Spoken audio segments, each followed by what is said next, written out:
Have you ever wondered what really happens in a psychiatrist session? It's not just about sitting silently with a notepad or asking, "How does that make you feel?" There's a delicate art to guiding a conversation without it feeling forced, a way to help someone open up while focusing on what truly matters. Hello, I am Arij, a psychologist and life coach with over 45K learners. Today, I'm going to take you behind the scenes of these subtle techniques that create meaningful breakthroughs in therapy. Let's dive in. When someone steps into a psychiatrist's office, the goal isn't just to listen, but to create an environment where the patient feels comfortable enough to explore their thoughts and emotions deeply. This isn't as simple as staying silent or nodding occasionally. It's about creating a balance between following the patient's lead and gently steering the conversation toward what matters most. For example, imagine a patient who mentions, "I've been feeling really stressed about work." Instead of jumping straight into solutions, a skilled psychiatrist might say something like, "Can you tell me more about that?" Or, "What's been on your mind lately about work?" This subtle interest encourages the patient to elaborate, often without realizing they're being guided. Even something as small as a or an "I see" can encourage them to open up further. Research shows that small verbal cues like saying "uh-huh" or nodding make a big difference.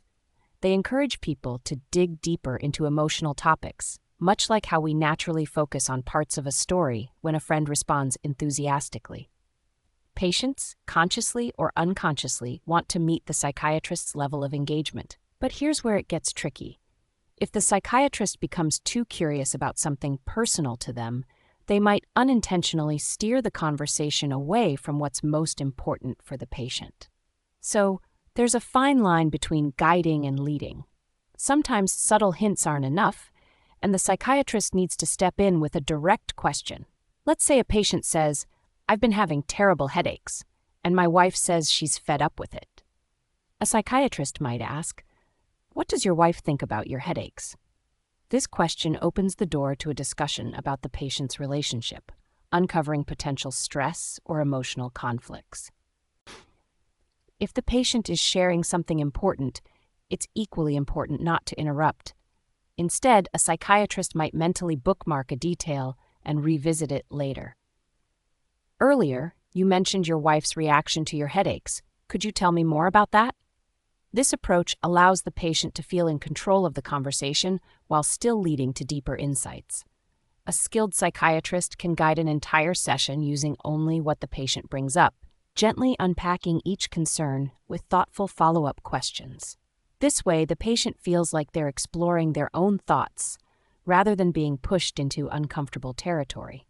However, there are moments when more specific questions are necessary, for example, to clarify timelines, events, or details that are crucial for understanding. But here's an important nuance. Too many direct questions can backfire. Studies show that when people feel pressured to recall details, they may fill in gaps without realizing it, leading to inaccuracies. A patient might guess about a past event simply to avoid saying, "I don't remember." That's why it's so crucial to let the patient share freely before diving into specifics. The ultimate goal is to balance subtle guidance, thoughtful questions, and patience. It's about creating a space where the patient feels both heard and understood, while gently uncovering the parts of their story that hold the most meaning. The psychiatrist's job is not just to gather information, but to foster trust and ensure the patient feels safe enough to explore their inner world.